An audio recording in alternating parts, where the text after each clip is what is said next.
हाय, आज हम class 12th का sexual reproduction in flowering plant Pushpi पादपों में लैंगिक जनन इसके बारे में सीखेंगे। देखेंगे 2 लेक्चर हम लोगों का हो गया है और आज हम लोग ये सीखने वाले हैं माइक्रोस्पोरोजेनेसिस क्या है। इससे पहले हम लोगों ने एंथर के बारे में सीखा और फ्लावर का स्ट्रक्चर भी सीखा था। तो आज हम लोग सीखेंगे कि माइक्रोस्पोरोजेनेसिस क्या है, लघु बीजाणु जनन। इसके बारे में हम लोग क्या करेंगे, सीखेंगे। माइक्रो स्पोरोजेनेसिस के बारे में,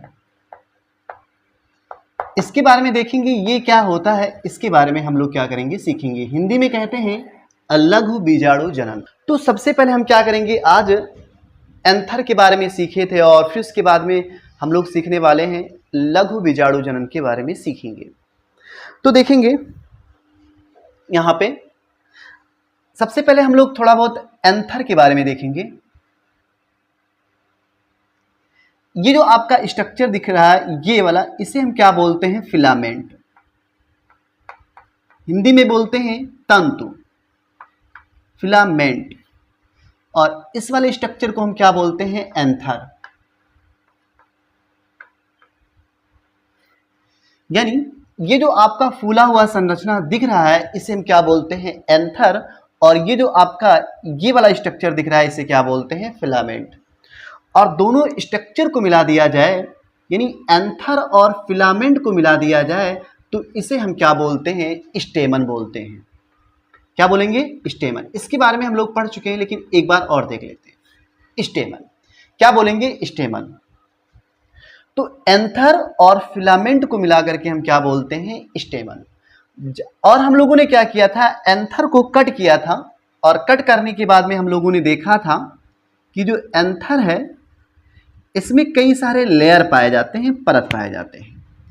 ऊपर वाला जो लेयर होता है इसे हम क्या बोलते हैं, एपिडर्मिस। पढ़ चुके हैं इसके बारे में, एपिडर्मिस। इसके अंदर एक लेयर और पाया जाता है,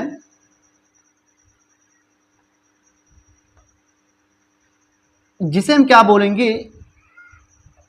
एंडोथीसियम। एंडोथीसियम ये लेयर है। उसके बाद में एक लेयर और पाया जाता है। ऐसे ये कई सारे इसमें ये लेयर पाए जा सकते हैं, एक भी हो सकता है, एक से ज्यादा भी हो सकता है, जिसे हम क्या बोलते हैं, मिडिल लेयर। मिडिल लेयर, इसके बारे में हम लोग सीखे थे। उसके बाद में क्या है, आपका एक लेयर और पाया जाता है,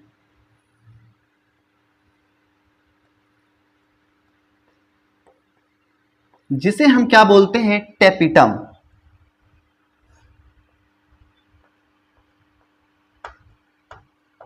क्या बोलेंगे, टेपिटम। और ये टेपिटम क्या करता है, फॉर्मेशन करता है, जो हम लोग आगे पिछले वाले वीडियो में हम लोगों ने सीखा था। टेपिटम किसका फॉर्मेशन करता है तो आपको पता होना चाहिए। फॉर्मेशन मतलब होता है निर्माण करना, ये बनाता है। क्या बनाएगा, तो एक एंजाइम है जिसका नाम है कैलेज। एक एंजाइम जिसका नाम है कैलेज एंजाइम, कैलेज एंजाइम। तो इतना पता होना चाहिए कि आपका ये अंदर वाला लेयर है इसे हम क्या बोलते हैं, टेपिटम। इसके बारे में हम लोग सीख चुके हैं। और ये फॉर्मेशन करता है एंजाइम का, और जिसे हम क्या बोलेंगे, कैलेज एंजाइम। कैलेज एंजाइम, इसके अंदर क्या होगा, आपका कई सारे ऐसे सेल्स पाए जाते हैं अंदर, जिसे हम क्या बोलते हैं, sporogenous tissue. Sporogenous tissue, sporogenous tissue बोलेंगे। यानी अंदर कई सारे सेल्स पाए जाते हैं जिसे हम क्या बोलते हैं, स्पोरोजेनस टिश्यू बोलते हैं। और ये स्पोरोजेनस टिश्यू क्या होते हैं, डिप्लॉयड होते हैं। डिप्लॉयड देखेंगे इधर, ये कई सारे सेल्स, यहां पे कई सारे सेल्स को हम क्या बोलेंगे? स्पोरोजेनस टिश्यू बोलेंगे।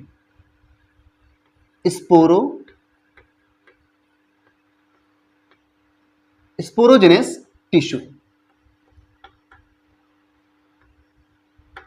Sporogenous tissue.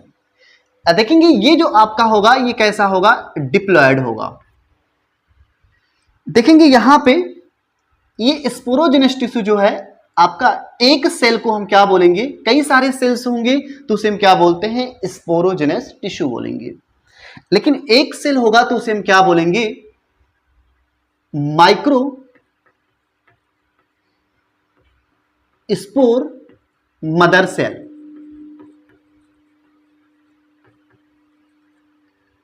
और ये कैसे होंगे तो आप क्या बताएंगे? डिप्लॉयड होंगे। तो अगर पूछा जाए कि यहां पे कई सारे सेल्स होंगे तो उसे हम क्या बोलेंगे? स्पोरोजेनस टिश्यू बोलेंगे। और ये कैसे होंगे? डिप्लॉयड होंगे। एक सेल को हम क्या बोलेंगे? Microspore mother cell. इसी को एक नेम से और जानते हैं जिसे क्या बोलेंगे? Pollen mother cell. Pollen mother cell. और ये पोलन मदर सेल कैसे होंगे तो आप क्या बताएंगे? डिप्लॉयड होते हैं। इतनी बात क्लियर होना चाहिए। फिर उसके बाद में क्या होगा? इस सेल्स के अंदर, पोलन मदर सेल्स के अंदर क्या होगा? मियोसिस होगा। मियोसिस। और मियोसिस होने के बाद में क्या होगा आपका? ऐसे यहां पे देखेंगे 4 सेल बन जाएंगे। ये 4 सेल बनेंगे।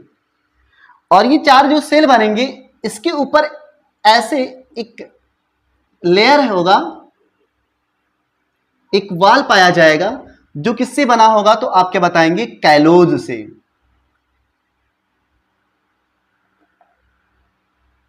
कैलोज। ये जो लेयर होता है ये किससे बना होता है तो आप क्या बताएंगे? कैलोज से बना होगा। एक सेल, 2 सेल, 3 सेल, 4 सेल। यहां पे देखेंगे इस सेल को क्या बोलेंगे? Microspore. Microspore tetrad. Microspore tetrad. यानी जो 4 टेट्राड मतलब 4।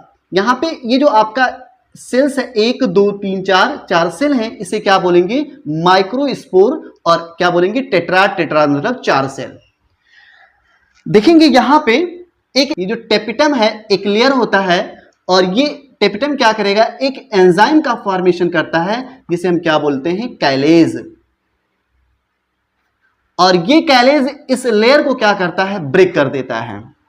और ब्रेक करने के बाद में क्या होगा? ये जो 4 सेल हैं ये क्या हो जाएंगे? अलग हो जाएंगे, ब्रेक हो जाएंगे, अलग हो जाएंगे, टूट जाएंगे। और यहां पे 4 सेल बन जाएंगे। इस सेल को क्या बोलेंगे? Microspore.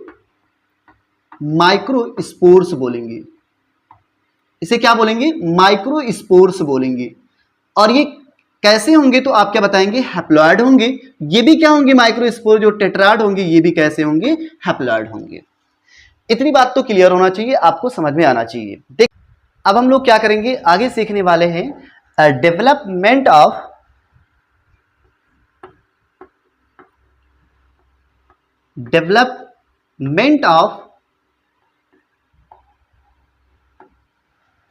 Male gametophyte. Male gametophyte. Male gametophyte किसे बोलते हैं? जिसके अंदर मेल गैमेट का फॉर्मेशन होता है उसे हम क्या बोलते हैं? मेल गैमेटोफाइट बोलते हैं। देखेंगे ये जो मेल गैमेटोफाइट होता है ये कैसे होंगे तो आप क्या बताएंगे? हैप्लॉयड होते हैं। कैसे होंगे? हैप्लॉयड। और इसी मेल गैमेटोफाइट के अंदर क्या होता है? फॉर्मेशन होता है, बनता है। क्या बनेगा तो आपको पता होना चाहिए। इसी के अंदर क्या होगा? मेल गैमेट का फॉर्मेशन होगा, मेल गैमेट बनेगा। Male gamete. मेल गैमेटोफाइट किसे बोला जाता है तो आपको पता होना चाहिए। पोलन को मेल गैमेटोफाइट बोलते हैं। पोलन या फिर पोलन ग्रेन को। Pollen grain. और ये जो पोलन ग्रेन होते हैं ये कैसे होंगे तो आपको पता होना चाहिए, हैप्लॉइड होंगे। मेल गैमेटोफाइट किसे बोलेंगे, पोलन ग्रेन को, और ये कैसे होते हैं, हैप्लॉइड होते हैं, जो पोलन आगे हम लोग सीखने वाले हैं डीप में। तो देखेंगे यहां पे ये जो आपका 4 सेल हैं इसे हम क्या बोलेंगे, माइक्रोस्पोर्स, और ये कैसे होते हैं, हैप्लॉइड होते हैं। तो इसके बारे में सीख लेंगे। ये जो आपका सेल्स है, ये जो सेल है, इस सेल को हम क्या बोलेंगे, माइक्रोस्पोर्स, माइक्रोस्पोर। कैसे होंगे, हैप्लॉइड होंगे। इस माइक्रोस्पोर के अंदर क्या होगा, वैक्यूलराइजेशन होगा।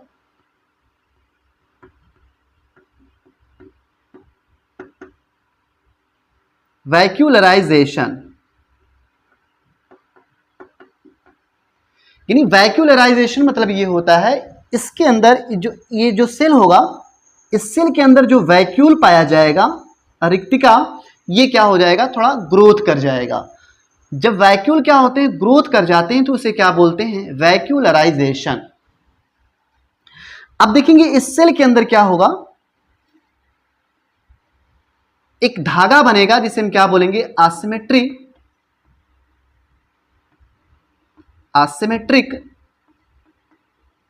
स्पिंडल। आसिमेट्रिक स्पिंडल देखेंगे, दिखा रहे हैं इधर, ये सेल है और इस सेल के अंदर क्या होगा, आपका धागा बनेगा जिसे स्पिंडल फाइबर्स बोलते हैं। और ये क्या होंगे, आसिमेट्रिक मतलब एक छोटा होगा और एक क्या होगा, बड़ा होगा। ये एक धागा क्या होगा, छोटा, और ये क्या होगा, बड़ा, जिसे हम क्या बोलते हैं, आसिमेट्रिक स्पिंडल। उसके बाद में क्या होने वाला है, देखेंगे इधर, इस सेल के अंदर क्या होगा, माइटोसिस होगा, माइटोसिस। और माइटोसिस होने के बाद में क्या होगा, यहां पे 2 सेल बन जाएगा,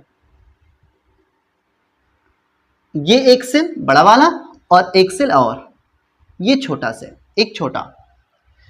इस बड़े वाले सेल को हम क्या बोलते हैं, वेजिटेटिव सेल। क्या बोलेंगे, वेजिटेटिव सेल,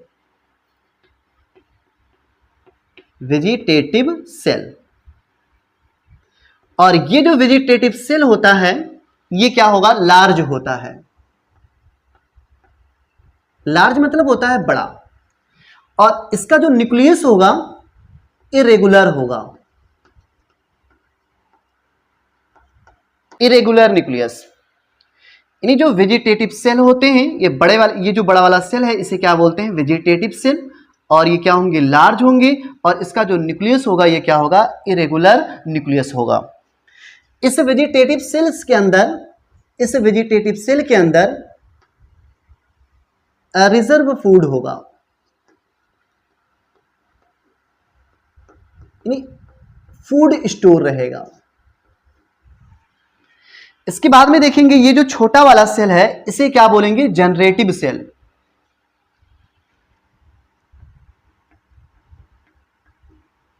जनरेटिव सेल, ये जनरेटिव सेल। इस जनरेटिव सेल के अंदर क्या होगा,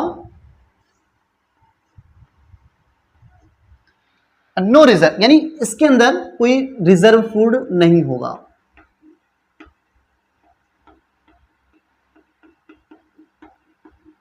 कोई स्टोर यानी फूड स्टोर यहां पे नहीं होगा। दूसरी चीज यहां पे ये जो सेल होगा ये कैसा होगा, स्पिंडल शेप का होगा। कैसा होगा तो आप क्या बताएंगे, स्पिंडल शेप। और यहां पे ये जो दो, यहां पे एक वेजिटेटिव सेल और एक क्या है आपका जनरेटिव सेल, जिसे हम क्या बोलेंगे, 2 सेल्ड स्टेज। क्या बोलेंगे, 2 सेल्ड स्टेज या 2 सेल, 2 सेल। यानी जो 60% एंजियोस्पर्म होते हैं, यहां पे आगे देख लेंगे, जो 60% एंजियोस्पर्म प्लांट होते हैं,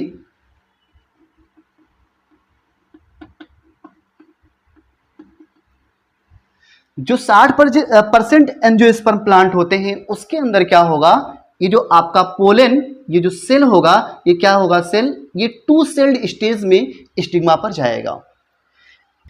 और 40% एंजियोस्पर्म प्लांट ऐसे हैं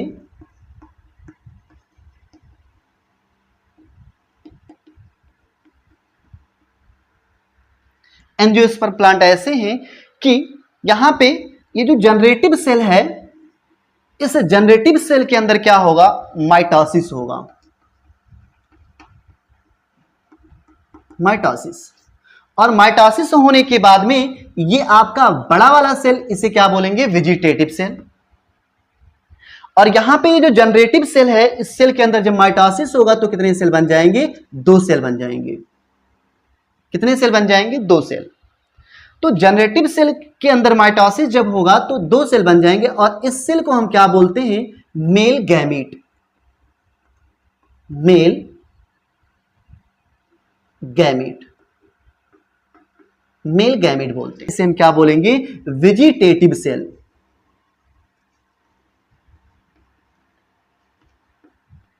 वेजिटेटिव सेल। और यहां पे इस पूरे स्ट्रक्चर को क्या बोलेंगे हम, यहां पे एक लेयर और ऐसे पाया जाएगा और ऐसे ऐसे एक लेयर और पाया जाएगा, जो आगे हम लोग सीखने वाले हैं इसके बारे में। इस पूरे स्ट्रक्चर को हम क्या बोलेंगे, पोलन, पोलन ग्रेन या फिर पोलन बोल सकते हैं।